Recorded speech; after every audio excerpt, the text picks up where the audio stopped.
ইন্দোনেশিয়ার একটি গ্রাম, যেখানে হঠাৎ করেই কিছু কিছু মানুষ অন্যরকম হয়ে যাচ্ছে।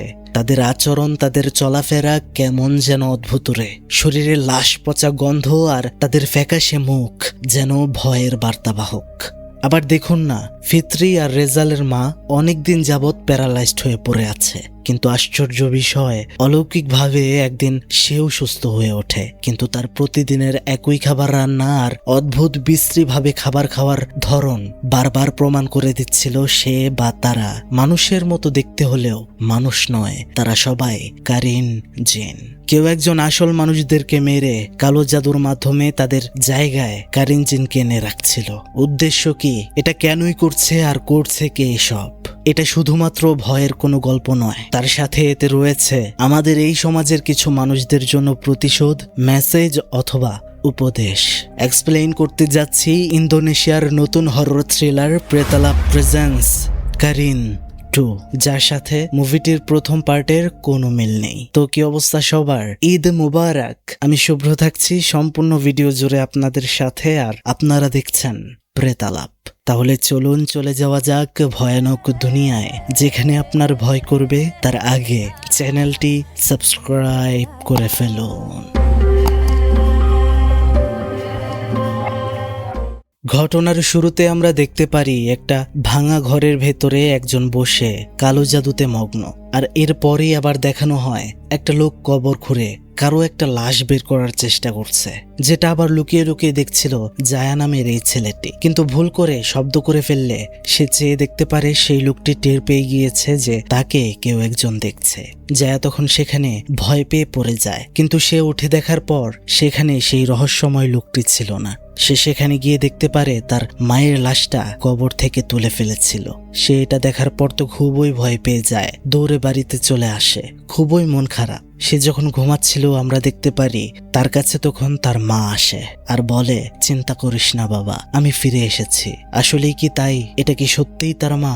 যাই হোক, সে হচ্ছে ফিত্রি। কিছুদিন হয়েছে সে চাকরি পেয়েছে একটি হাই স্কুলে, যেখানে আবার সেই স্কুলের প্রিন্সিপাল ছিল তার মা ওয়াতি। কিন্তু হঠাৎ করে একদিন প্যারালাইজড হওয়ার কারণে এরপর থেকে সে আর কিছুই করতে পারে না। আর এই ছেলেটি নাম রিজাল, সে ওয়াতির ছোট ছেলে। মানে এখন তার বোন যে স্কুলে শিক্ষকতা করে সেই হাই স্কুলের ছাত্র সে। ফিত্রি তার মাকে অনেক ভালোবাসে আর সম্মান করে। সেদিন তার মাকে খাবার দাবার খাইয়ে স্কুলে যাওয়ার আগে বলে, আমি স্কুলে যাচ্ছি মা, আমার জন্য দোয়া করো, আমি যেন তোমার মতোই একজন সৎ শিক্ষিকা হতে পারি। এরপরে আমরা একটা লোককে দেখতে পারি, তার নাম মাকমুর, যার কাজ হচ্ছে এলাকায় ময়লা আবর্জনা পরিষ্কার করা। সে দূরে তাকিয়েছিল, যেখানে স্কুলের কিছু বড় ছেলেপেলেরা তারা ছেলে জায়াকে খুবই বিরক্ত করছিল। নিজের ছেলেকে সবাই এত তুচ্ছ-তাচ্ছিল্য করে, বিষয়টা বাবা হিসেবে না মানতে পারার যে কষ্টটা আমরা সেটা দেখতে পারছিলাম মাকমুরের মুখে। এবার দেখা যায় সে স্কুলের প্রিন্সিপাল মিস্টার গুন্তুরের কাছে গিয়ে বিষয়টার নালিশ জানায়,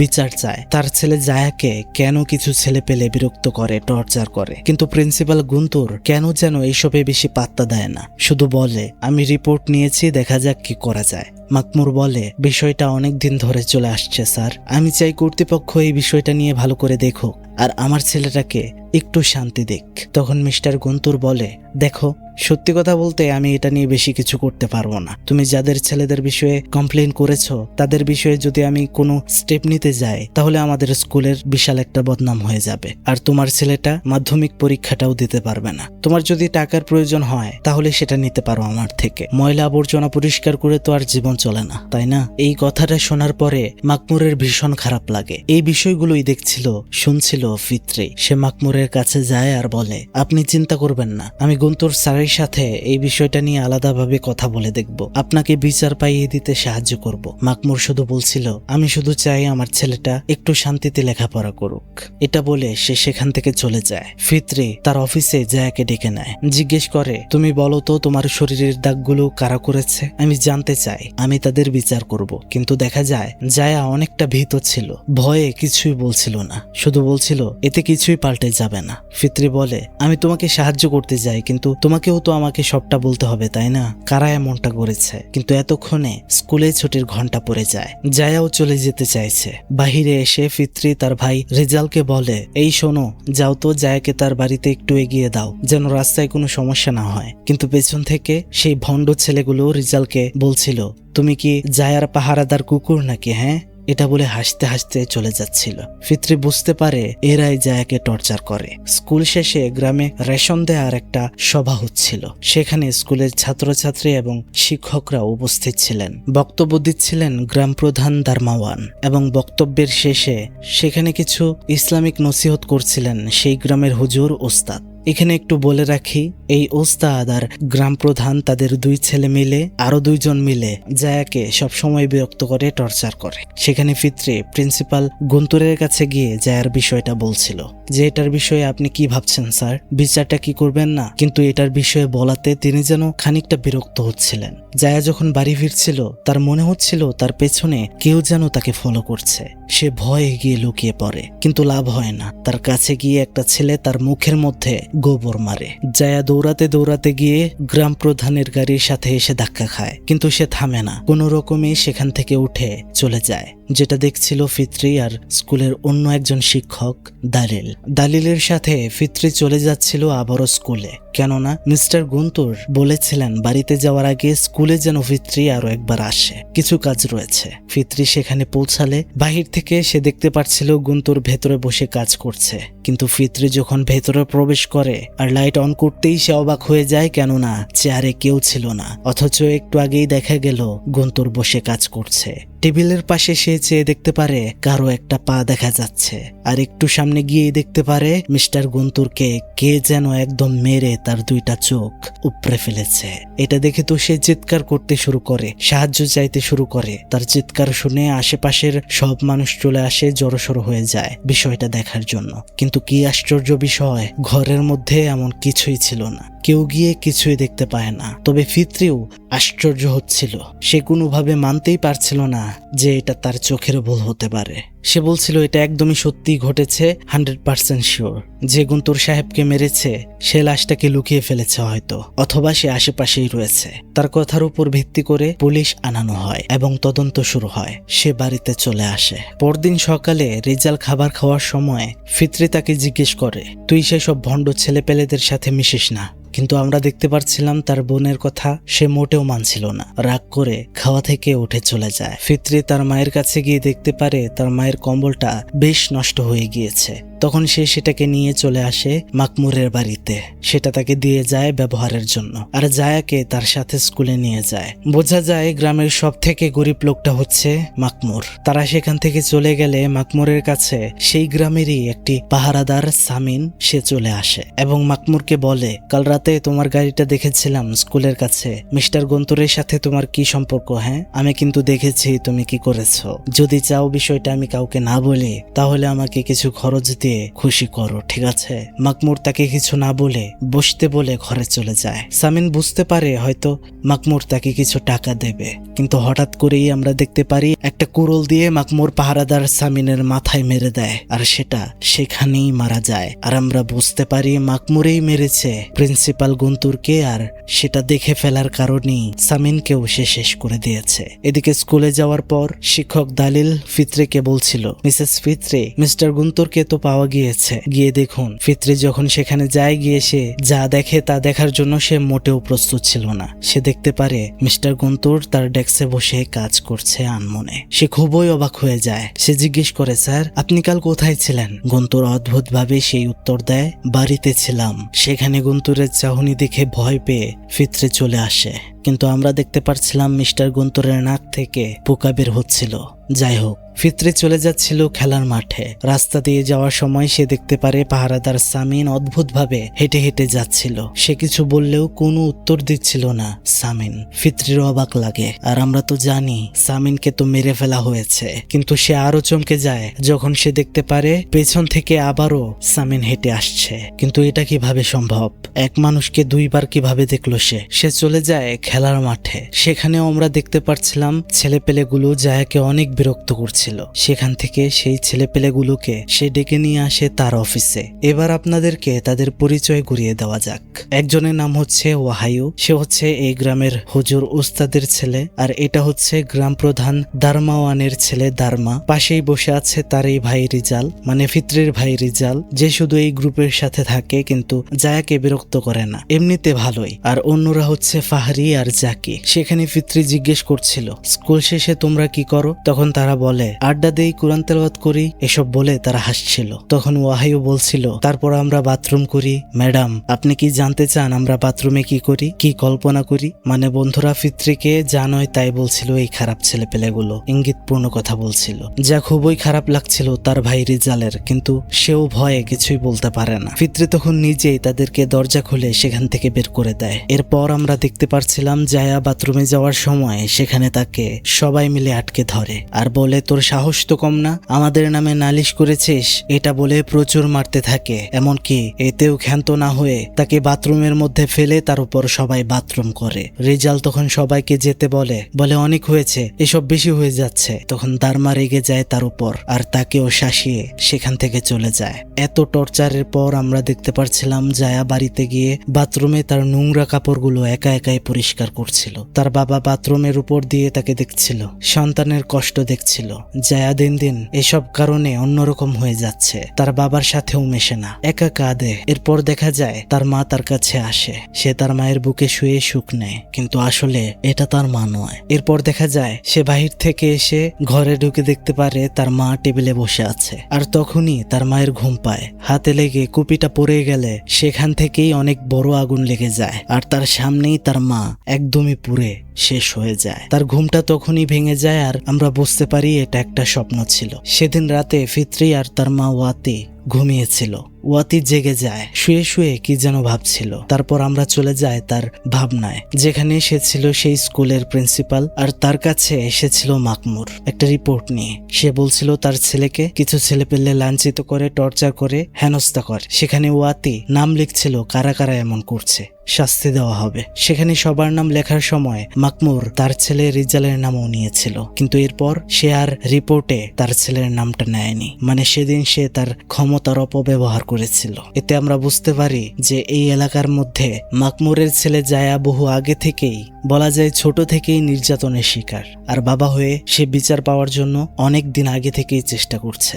যাই হোক, ফজরের আজান পড়েছে, নামাজ পড়ার জন্য দেখা যায় ওয়াতি ওযু করতে যায়, কিন্তু অদ্ভুতভাবে সেখানে রাখা তার লাঠিটা পড়ে যায়। সে বেশি কিছু না মনে করে ওযু শেষ করে এবং লাঠিটা তুলতে গিয়ে সে দেখতে পারে আরে এখানে তো লাঠিটা নেই, লাঠি যেখানে রাখা ছিল সেখানেই ছিল। ঠিক তখনই সে দরজা দিয়ে ঘরে দেখতে পারে উপর থেকে যেন একটা ছুরি ফ্লোরে পড়ে গেল। সে বুঝতে পারলো না বিষয়টা, কিছু সামনে এগিয়ে গিয়ে সেটা ধরতে গেলেই তখনই মাকমুর সেখানে এসে সেখানেই তাকে শেষ করে দেয়। সকাল হয়ে গেছে, ফিত্রির ঘুম ভাঙে, কিন্তু ঘুম ভাঙার পর সে যা দেখতে পায় তা দেখার জন্য সে মোটেও প্রস্তুত ছিল না। কিন্তু সে খুবই খুশি হয়, সে দেখতে পারে তার মা সম্পূর্ণ সুস্থ হয়ে গেছে। সে তার ভাইকে ডাকতে শুরু করে, ভাই দেখ মা ভালো হয়ে গেছে, ভালো করে হাঁটছে। তারা সবাই খুব খুশি, কিন্তু এই মিরাক্কেলটা কিভাবে হলো এটা নিয়ে কিঞ্চিত মনে সন্দেহ তো রয়েছেই। আজ অনেকদিন পর তাদের মা তাদের জন্য রান্না করেছে কলা পাতা দিয়ে মাছ মোড়ানো। এরপরে দেখা যায় স্কুলে ফিত্রি প্রিন্সিপাল গুন্তুরের কাছে যায় একটা ফাইল নিয়ে, যেটার জন্য গুন্তুরের স্বাক্ষর প্রয়োজন। আর এটা হচ্ছে সেই ফাইল, মানে জায়াকে যারা নির্যাতন করে তাদের গার্ডিয়ানকে ডাকাতে চায় ফিত্রি আর সবকিছু বলতে চায়। কিন্তু আমরা দেখতে পারি সেই ফাইলে সাইন করবে তো দূরের কথা, গুন্তুর যেন অনেকটা রেগে যায়। ভয়ে তখন ফিত্রি সেখান থেকে চলে আসে। এবার আমরা দেখতে পারি ফিত্রি বিচার দেওয়ার জন্য চলে গিয়েছে একদমই গ্রাম প্রধান দারমাওয়ানের কাছে, আর বলছে আপনার ছেলে দারমার টিচার আমি, তার আচরণ সম্পর্কে আপনাকে কিছু বলতে চাই। এখন এটা শুনে গ্রাম প্রধান খুবই রেগে যায়, কি করেছে তার ছেলে এটা না জেনেই দারমাকে ডেকে আনে আর লাগায় থাপ্পড়। বিষয়টাতে খুবই ভয় পেয়ে যায় ফিত্রি। সে তখন বলতে থাকে, কিছুই হয়নি, কিছু মনে করবেন না, এটা বলে সেখান থেকে চলে যায়। এরপর আমরা দেখতে পারি ফিত্রি কিছু খাবার কেনার জন্য চলে যায় গ্রামের একটা হোটেলে, যেখানে আতি নামের একটা বৃদ্ধা মহিলা কাজ করে। এখানে সবকিছুই পাওয়া যায়। তার একটা নাতিও রয়েছে যার নাম নিসা। ফিরতি লক্ষ্য করে দেখতে পারে হোটেলের টেবিলে গ্রাম প্রধানের ছেলে দারমা, তার সাথে তার বন্ধুদের নাম লেখা। সে আতিকে জিজ্ঞেস করে তারা কি এখানে আসে প্রতিদিন। আতি বলে হ্যাঁ, প্রায়শই আসে। সেখান থেকে রাস্তার মধ্যে ফিত্রি দেখতে পাচ্ছিল পাহারাদার সামিনকে, কিন্তু সেখানে ছোট্ট মেয়ে নিসা বলছিল, এই শোনো, এই লোকটি সামিন নয়, যেটা অনেক ভাবাচ্ছিল ফিত্রিকে। সে হোটেল থেকে খাবার নিয়ে বাড়িতে চলে আসে, আর বাড়ি ফিরে দেখতে পারে তার মা আবারও রান্না করেছে সেই কলা পাতায় মোড়ানো মাছের মতো কোনো একটা রেসিপি, মানে যেটা সে আগে করেছিল। সেখানে ওয়াতি তার মেয়েকে খাইয়ে দিচ্ছিল, কিন্তু খাবারটা এতই জঘন্য ছিল সে সেটা কোনোভাবেই খেতে পারে না, ফেলে দেয়। সে যখন তার মায়ের মুখের দিকে তাকায়, সে দেখতে পারে তার মায়ের মুখ থেকে পোকা বের হয়ে আসছে। সে তো খুবই ভয় পেয়ে যায় আর সেখান থেকে চলে যায়। অন্যদিকে আমরা বৃদ্ধা মহিলা আতির হোটেলে দেখতে পাচ্ছিলাম সব ভণ্ড ছেলেরা আড্ডা দিচ্ছিল। সেখানে রিজালও ছিল। দারমা রিজালকে অনেক খারাপ ভাষায় গালি দিচ্ছিল। তোর বোন কোন সাহসে আমার বাবার কাছে নালিশ করতে গিয়েছে, একদিন সুযোগ পেলে খবর আছে। এবার আমরা দেখতে পাচ্ছিলাম তারা বলাবলি করছিল জায়াকে এবার ভালোভাবে শিক্ষা দিতে হবে। দারমা বলে এটাকে এখনই ধরে আনো। এজন্য ওয়াহাইও আর জাকি জায়াকে খুঁজতে যায়। তারা যখন রাস্তা দিয়ে যাচ্ছিল, রাস্তার মধ্যেই তাদের সাথে দেখা হয় মাকমুরের। তিনি ময়লা কুড়াচ্ছিলেন। তারা জিজ্ঞেস করে, আঙ্কেল জায়া কোথায় রয়েছে, তার সাথে কিছু হোমওয়ার্ক করতে হবে। মাকমুর বলে বাড়িতেই রয়েছে। এবার আমরা দেখতে পারি তারা জায়ার বাড়ির দিকে যাচ্ছিল, আর তখনই দেখা যায় পেছন থেকে মাকমুর ময়লার গাড়ি নিয়ে সেটা তাদের শরীরে লাগিয়ে দেয়। তারা পড়ে গেলে তাদেরকে ভয়ঙ্কর ভাবে একটা সোচালো রডের মাধ্যমে বিশেষ করে দেয়। আর এরপর আমরা দেখতে পারি মাকমুর দুইটা ছোট্ট পুতুলকে কাফনে মুড়িয়ে সেটার ভেতর ওহাইও আর জাকির শরীরের কিছু অংশ দিয়ে কালো জাদু শুরু করে তাদের কারিনজিনকে তাদের জায়গায় হাজির করার জন্য।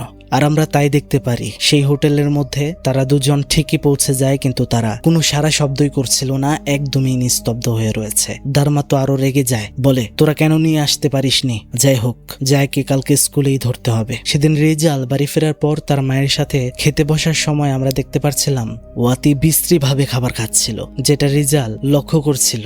মা কেমন যেন অদ্ভুত হয়ে গেছে। এদিকে আরেকজন ফাহরি, যে মদ খেয়ে মাতাল হয়ে বাড়িতে ফেরার সময় সেখানে তাকেও মাকমুর ভয়ঙ্কর ভাবে অ্যাটাক করে আর বাকিদের মতোই শেষ করে দেয়। মানে জায়াকে যারা টর্চার করত তাদের 4 জনের মধ্যে 3 জনই শেষ। কিন্তু মাকমুর এটা করেই থেমে থাকে না, বৃদ্ধ মহিলার হোটেলে যায় আর তাকেও শেষ করতে শুরু করে। ফিত্রি কেন যেন সেখান দিয়েই যাচ্ছিল। হোটেলের ভেতর থেকে শব্দ শুনে ভেতরে চেয়ে দেখতে পারে কেউ একজন বৃদ্ধা হাতিকে মেরে ফেলছে, কিন্তু এতক্ষণে মাকমুর বুঝতে পারে তাকে কেউ দেখছে আর সে পালিয়ে যায়। ফিত্রি যে বিষয়টা দেখলো এটা বলার জন্য কাউকে খুঁজছিল, আর তখনই সামনে পড়ে যায় মাকমুর। কিন্তু তাকে দেখে বোঝার উপায় নেই যে সে এই কাজটা করেছে। তাকে নিয়ে ফিত্রি সেই বৃদ্ধা মহিলা আতির বাড়িতে যায়, কিন্তু অদ্ভুত, আতির দিব্যি ঠিক আছে, হাঁটাচলা করছে, কিন্তু সেখানে সেই মহিলাটির নাতি বলছিল এটা আমার দাদি নয়, এটা আমার দাদি নয়। এবার বিষয়টা ভালোই সন্দেহ হয় ফিত্রির। সকালবেলা খাবার খাওয়ার সময় সে দেখতে পারে তার মা আবারও একই খাবার রান্না করেছে।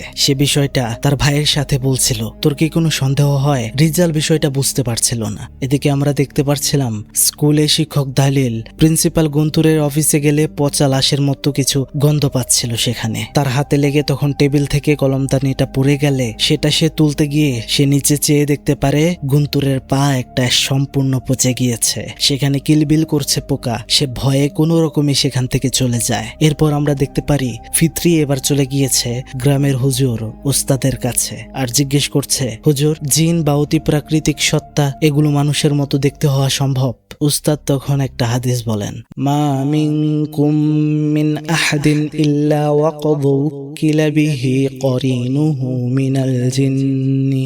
তোমাদের প্রত্যেককে একজন কারিন জিনের সাথে সৃষ্টি করা হয়েছে। এবং উস্তাদ আরো বলেন, মাঝে মাঝে অনেকে মৃত্যুর পর তার আপনজনদেরকে দেখার দাবি করে। অনেক স্কলাররা বলেন মাঝে মাঝে কিছু সময়ের জন্য মৃত্যুর পরে কারিন জিনের উপস্থিতি দেখতে পাওয়াও যেতে পারে। ফিত্রি বলছিল তার মানে যারা মারা গিয়েছে তাদের হুবহু কারিন জিন আমরা দেখতে পেতে পারি কোনোভাবে? উস্তাদ বলে, এ বিষয়ে আমি বেশি কিছু জানি না, আর জিনদের জগতের বিষয়ে এত কিছু জানা সম্ভবও নয়। আমাদের শুধু আল্লাহ তাআলার কাছে আশ্রয় আশ্রয় চাইতে হবে। এদিকে আমরা দেখতে পারছিলাম জায়া যখন বাথরুমে ছিল তখন তাকে সেখানে দারমা অ্যাটাক করে, অনেক মারে, বলতে থাকে তোর বাপও আবর্জনা, তুইও একটা আবর্জনা। এভাবে বলে জায়াকে ডাস্টবিনে থাকা বাথরুমের ব্যবহারকৃত টিস্যুর ভিতরে মুখ দেওয়ার চেষ্টা করছিল, কিন্তু তখনই সেখানে তার বাকি 3 বন্ধু হাজির হয় যারা কেউ মানুষ নয়, মানে ওহায়ু, ফাহারি আর জাকি। সে তখন তাদেরকে জায়াকে মারতে বলে, ওরা তার কোনো কথাই শোনে না, উল্টো আবার বলছিল তোকেই মরতে হবে। এটা দেখে জায়া খুবই হাসছিল, অনেক আনন্দ পাচ্ছিল। সেখান থেকে চলে যাওয়ার সময় দারমা একটা বিষয় দেখে খুবই ভয় পেয়ে যায়। দেখতে পারে তার সামনে থেকে এগিয়ে আসছে তার 3 বন্ধু, আবার পাশে থেকেও এগিয়ে আসছে। কিভাবে সম্ভব?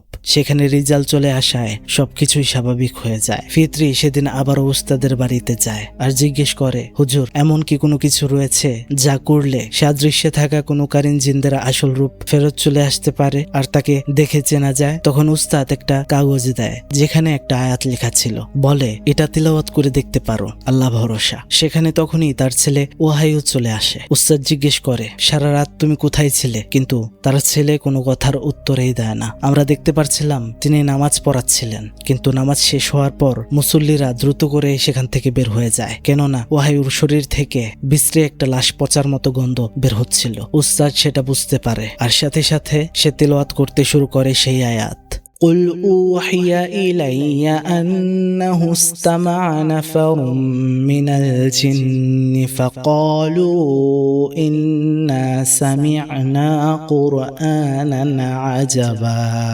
আর এটা পড়ার সাথে সাথেই আমরা পেছনে দেখতে পারছিলাম তার ছেলের আসল রূপ। তবে উস্তাদ পেছনে চেয়ে কাউকেই দেখতে পায় না, কিন্তু সেটা তার পেছনেই ছিল আর ভীষণ চিৎকার করছিল। কি ভয়ঙ্কর বিষয়! উস্তাদ ভাবছিল এটা যদি তার ছেলে ওহায়ুর জিন হয় তাহলে তার সন্তান কোথায়? তার সন্তানকে খুঁজতে সে বাহিরে বের হয়, কিন্তু একটা অদ্ভুত শব্দ মসজিদের পেছন দিকটা থেকে আসছিল। সেটা হুজুর দেখতে গেলে সেখানেই মাকমুর এসে তাকেও শেষ করে দেয়। রাতে নামাজ শেষ করার পর ফিত্রির মা তাকে ডাকছিল খাবার খাওয়ার জন্য। ফিত্রির সন্দেহ হওয়ায় সেখানে সে কোরআনের আয়াতটা পড়তে শুরু করে, আর আয়াতটা পড়া শেষ হলে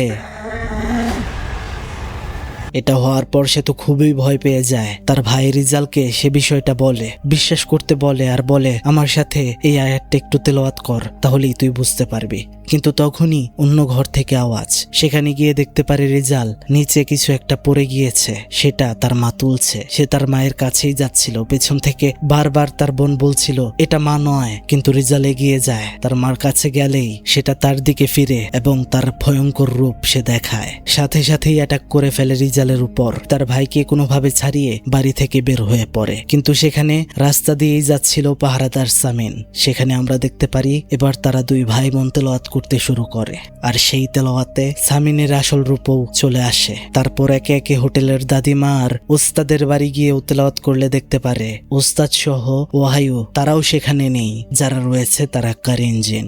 এবার তারা 2 ভাই বোন চলে যায় সাহায্যের জন্য গ্রাম প্রধানের বাড়িতে, কিন্তু কোনো লাভ হয় না। তাদের কথা শুনে এসব গল্প মনে হয় সবার। দারমা সেখানে ফিত্রিকে খারাপ কথা বলে মজা নিচ্ছিল। আমরা এবার দেখতে পারছিলাম বিষয়টা একদমই সহ্য করে না রিজাল, দারমাকে গিয়ে মারতে শুরু করে। যাই হোক, সেখানে তাদের কোনো লাভ হয় না। সেখান থেকে ফেরার সময় রিজাল ফিত্রিকে বলছিল, আমরা যাদের কারিন জিনকে দেখতে পেয়েছি তারা সবাই একটা ঘটনার সাথে জড়িত, মানে জায়কে যারা অত্যাচার করেছে আর যারা এটাকে সায় দিয়েছে বা এটার কোনো বিচার করেনি। এখন এটা কি সত্য কিনা তা যাচাই করতে আমরা দেখতে পারি তারা চলে যায় জায়ার বাড়িতে, আর সেখানে গিয়ে জিজ্ঞেস করে, তুমি কি জানো মিস্টার গুন্তুর আর দারমার 3 বন্ধু সামিন, বৃদ্ধা হাতি তারা কোথায় আছে? কিন্তু জায়া কিছু বলছিল না। আসলে সে অত্যাচার, লাঞ্ছিত, নিপীড়িত ছোট থেকেই হয়ে আসছে, যার কারণে সে অন্যরকম হয়ে গিয়েছে। সে শুধু বলে, আমার বাবা আমার মাকে ফিরিয়ে নিয়ে এসেছেন। এটা শোনার পর ফিত্রি বুঝতে পারে এখানে নিশ্চয়ই কোনো সমস্যা রয়েছে, কেননা সে জানে জায়ার মা অনেক আগেই মারা গিয়েছে। সে জিজ্ঞেস করে, তোমার মা কোথায়? জায়া তাদেরকে নিয়ে যায় বাড়ির পেছনের ছোট্ট একটা ঘরে, যেখানে তালা লাগানো ছিল। এবার তালা ভেঙে ভিতরে প্রবেশ করার পরে তারা দেখতে পারে সেখানে রয়েছে অনেক কালো জাদুর জিনিসপত্র, আর সেখানে অনেকগুলো পুতুলও রাখা রয়েছে যেগুলো কাফনের কাপড়ে মোড়ানো, আর প্রত্যেকটা পুতুলের উপরে তাদের নাম লেখা, যাদের কারিন জিন দৃশ্যমান রয়েছে। আর সেখানে ফিত্রি একটা পুতুলের মধ্যে তার মায়ের নামও দেখতে পাচ্ছিল। সেখানে জায়ার মাকে তারা সম্পূর্ণরূপে দেখতে পাচ্ছিল। ফিত্রি বলছিল জায়াকে, এটা তোমার মা নয়, কিন্তু জায়া মানছিল না, বলছিল এটাই আমার মা। ফিত্রি বলে, তোমার মা আগেই মারা গিয়েছে, কিন্তু জায়া শোনে না। তখন সে পড়তে শুরু করে কুরআনের সেই আয়াত। সাথে সাথে তার মায়ের জিনের আসল রূপ চলে আসে, যার কারণে সেটা অনেক রেগে যায় আর ফিত্রিকে মারতে এগিয়ে আসছিল। রিজাল তখন তার বোনকে বাঁচাতে আসতে গিয়ে সেখানে পুতুলের টেবিলে ধাক্কা লেগে একটা পুতুল আগুনে পুড়ে যায়, যেটা ছিল জায়ার মায়ের পুতুল। আর আমরা দেখতে পাচ্ছিলাম সেই পুতুলটা পুড়ে যাওয়ার কারণে জায়ার মায়ের কারিন জিনটাও সেখানে পুড়ে একদম শেষ হয়ে যায়। জায়া তো প্রচুর চিৎকার করতে শুরু করে। রিজাল দেখতে পারে তার বোনের কাছে থাকা পুতুলে তার মায়ের নাম। সে এটা দেখে বলতে থাকে, আমার মাও মারা গেছে তাই না? ফিত্রি রিজালকে সামলাতে চেষ্টা করছিল। এবার আমরা দেখতে পাচ্ছিলাম সবগুলো পুতুলকে নিয়ে তারা বের হয়ে যায় সেখান থেকে, জায়া সহ। কিন্তু এদিকে দেখা যায় গ্রাম প্রধানের বাড়িতে মাকমুর দারমাকে মারার জন্য যায়। সেখানে অনেক ফাইট হয় তাদের মধ্যে। সহজে মারতেই পারছিল না দারমাকে, কিন্তু অবশেষে একদমই মেরে ফেলে। তবে সেখান থেকে যাওয়ার সময় গ্রাম প্রধান তাকে দেখে ফেলে। সাথে সাথে এলাকার মধ্যে খবর ছড়িয়ে পড়ে মাকমুর নাকি গ্রাম প্রধানের ছেলেকে মেরে ফেলেছে। এবার সবাই মাকমুরকে ধরার জন্য এগিয়ে আসতে থাকে, ধরে আর মারতে থাকে। সেখানে আমরা দেখতে পাচ্ছিলাম জায়া তার বাবাকে অনেক বাঁচানোর চেষ্টা করছিল, কিন্তু গ্রাম প্রধান তাকে ছাড়ছিল না, মারছিল। বলছিল, তুই আমার ছেলেকে কেন মেরেছিস? তোর কোনো ক্ষমা নেই, তোর মৃত্যু হবে। মাকমুর বলে, শুধু তাকে না, আমি অনেককেই মেরেছি যাদের জন্য আমার ছেলের কষ্ট হয়েছে। এবার গ্রামের সবাই যখন তাকে মারবে আমরা দেখতে পারি সে তখন মন্ত্র পড়তে শুরু করে। সেখানে তখনই একটা বিশ্রী গন্ধ ছেয়ে যায়, সবাই সেখান থেকে সরে পড়ে। দেখা যায় মাকমুর যাদেরকে মেরেছিল, মানে যাদের কারিন জিন সে হাজির করেছিল, সব জিন তাকে প্রোটেক্ট করছে। সেখানে ফিত্রির মাও ছিল। এটা দেখে ফিত্রি অনেক ভেঙে পড়ে, বুঝতে পারে তার মাকেও মাকমুর মেরে ফেলেছে। সে কান্না করছিল আর বলছিল, আমার মা কেন, সে কি করেছে? মাকমুর বলছিল, তোর মা ছিল একটা মুনাফিক, সে দায়িত্বে বসেছিল কিন্তু তার দায়িত্ব সে সৎভাবে পালন করেনি। যারা এখানে আজকে আছে তারা তাদের দায়িত্ব পালন করেনি, তারা সহিংসতাকে প্রশ্রয় দিয়েছে, তাই আমিও সেই সহিংসতার পথেই বেছে নিয়েছি। এবার আমরা দেখতে পারি ফিত্রি তিলাওয়াত করতে শুরু করে কোরআনের সেই আয়াত, আর সাথে সাথে সবগুলো পরিণত হয় যে যেভাবে মারা গিয়েছিল সেই বিশ্রী চেহারা নিয়ে। তখন সবগুলো রেগে যায় আর এগিয়ে আসে ফিত্রিকে মারার জন্য। এবার আমরা দেখতে পারি রিজাল সেখানে খুব বুদ্ধিমানের একটা কাজ করে।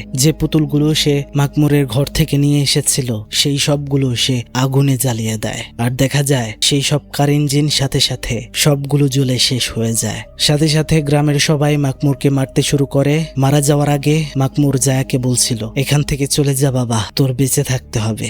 জায়া প্রচুর কাঁদছিল। রিজাল আর ফিত্রি জায়াকে সেখান থেকে বের করে। রিজাল সবাইকে আটকে রাখছিল যেন জায়াকে কেউ কিছু না করতে পারে। ফিত্রি জায়াকে নিয়ে চলে যায় একদম গ্রামের শেষ প্রান্তে।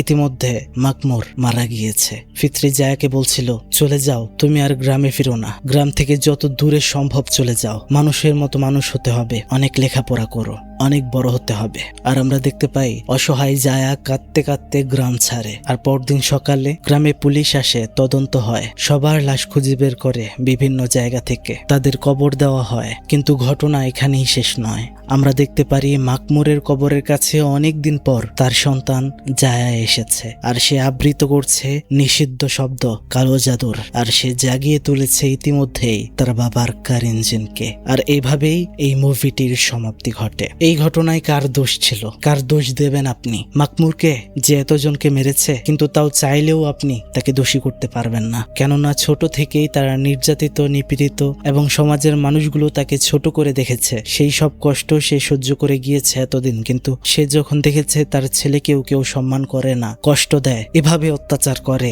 এই সমাজের মানুষগুলোর বেঁচে থাকার কি মূল্য থাকবে তার কাছে বলেন? আশা করছি বন্ধুরা বুঝতে পেরেছেন এই ঘটনাটি আপনারা। আমাদের সোসাইটিতে এমন কিছু মানুষ রয়েছে যারা নিম্নবিত্ত মানুষগুলোকে দেখতেই পারে না, আবর্জনা মনে করে, ভাবে তাদের সাথে যা ইচ্ছা তাই করা যায়। তাদেরকে আপনি কি বলবেন?